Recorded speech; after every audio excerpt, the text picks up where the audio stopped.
경남에 있는 두 개의 업체에서 동일한 세척제를 사용하다가 비슷한 시기에 중대산업재해가 발생했습니다. 그런데 한 업체는 중대재해처벌법 유죄, 다른 한 업체는 무죄가 나왔습니다. 심지어 같은 법원에서 같은 날 같은 재판에서 나온 결과입니다. 정말 놀랍지 않습니까? 아니, 어떻게 이런 결과가 나왔을까요? 그리고 어떻게 무죄를 받은 걸까요? 오늘은 유사사고가 발생한 두 개 기업이 중대재해처벌법 유죄와 무죄로 희비가 엇갈린 사례를 토대로 중대재해처벌법 무죄 받은 기업의 5가지 특징을 알려드리겠습니다. 중대재해처벌법에 대한 흔한 오해 중 하나는 근로자가 사장 말을 안 들어서 사고 났는데 사장이 왜 깜빵을 가냐는 이야기입니다. 중대재해처벌법 관련 영상들 댓글 보면 이런 이야기가 정말 굉장히 많습니다. 그런데 이는 사실과는 많이 다릅니다.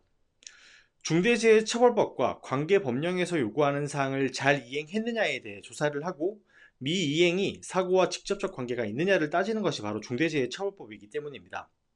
즉, 사업주가 노력했는데도 사고가 났다면 사업주는 책임이 없습니다. 네, 사고 났다고 사장이 구속되는 게 아니라는 이야기입니다. 실제 많은 중대재해 사고에서 중대재해처벌법 불기소, 불송치되는 건이 매우 많다는 사실이 이를 입증하죠.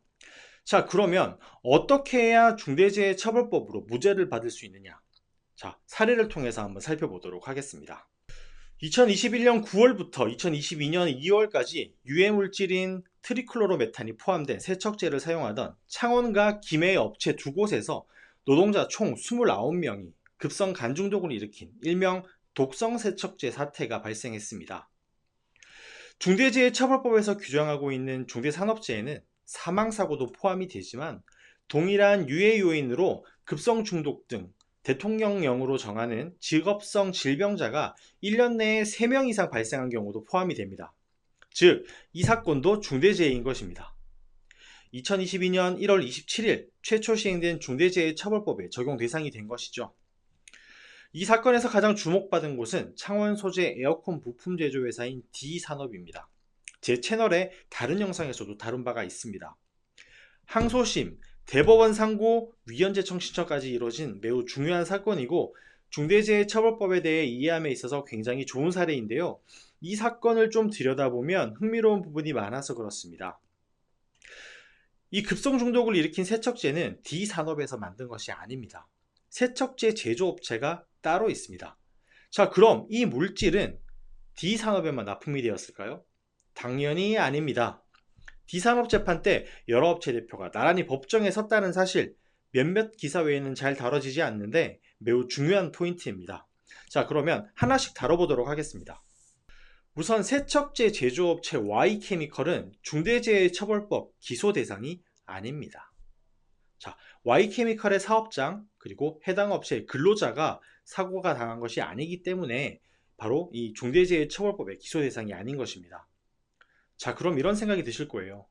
아니, 중대재해 발생의 원인을 제공했는데 처벌을 안 받는다고? 이게 말이 되냐? 라는 이야기를 하실 수 있습니다.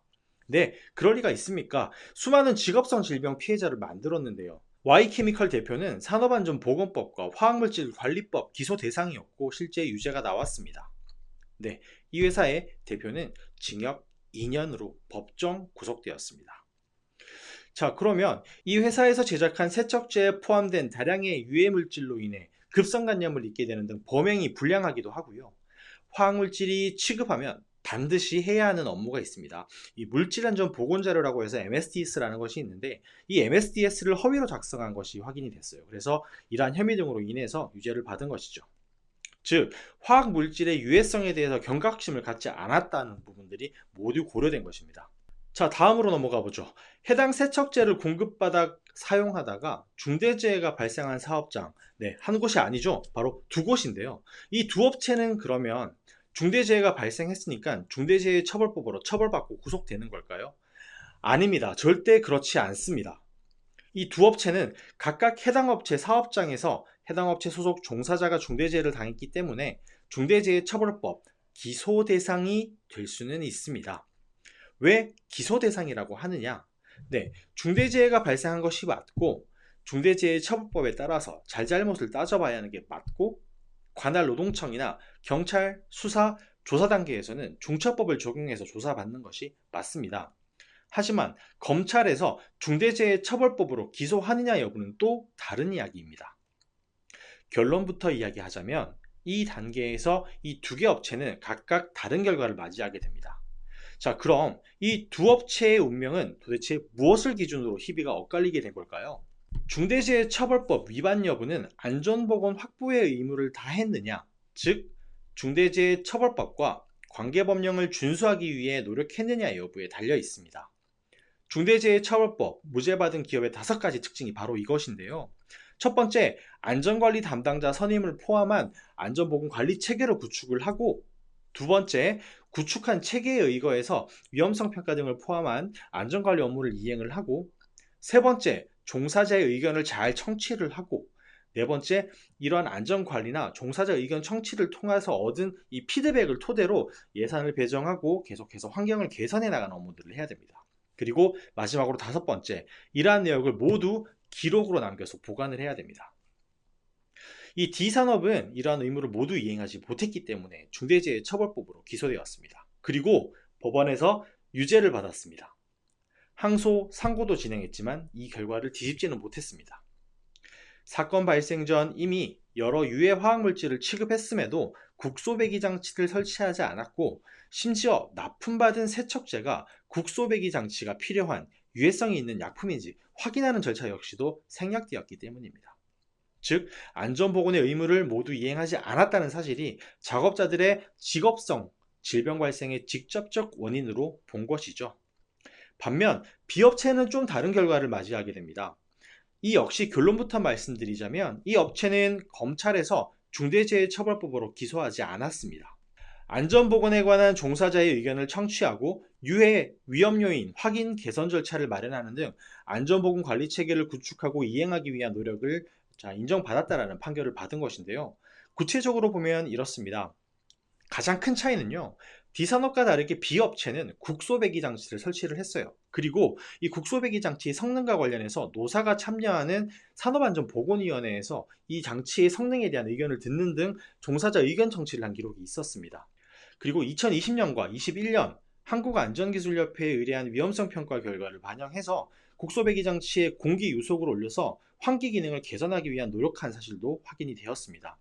실제 이 배기장치의 청소 및 보수를 수행을 했고요. 국소배기장치 일부를 보수를 해서 성능을 높이기 위한 노력을 한 거죠. 그리고 이뿐만이 아니라 공기 공급 입구 확인을 위한 터치 모니터 설치 등 개선 조치가 있었음이 확인이 된 것입니다. 또한 B업체가 매년 위험성 평가를 실시해서 그 확인된 결과들을 가지고 일부 위험 요인에 대한 개선책을 마련했다는 판단 역시도 내렸습니다. 이러한 사항들이 모두 종합적으로 정산 참작되어서 중대재해처벌법에 대해서는 무혐의 처분을 받은 겁니다. 자, 그러면 이런 생각을 할 수가 있습니다. 아니, 그래도 중대재해가 발생했는데 B업체 대표는 처벌을 안 받는 게 말이 되냐? 네, 당연히 말이 안 되죠. 이 업체 대표는 산업안전보건법으로는 기소가 되었습니다. 그리고 2년의 집행유예라는 유죄를 받았습니다.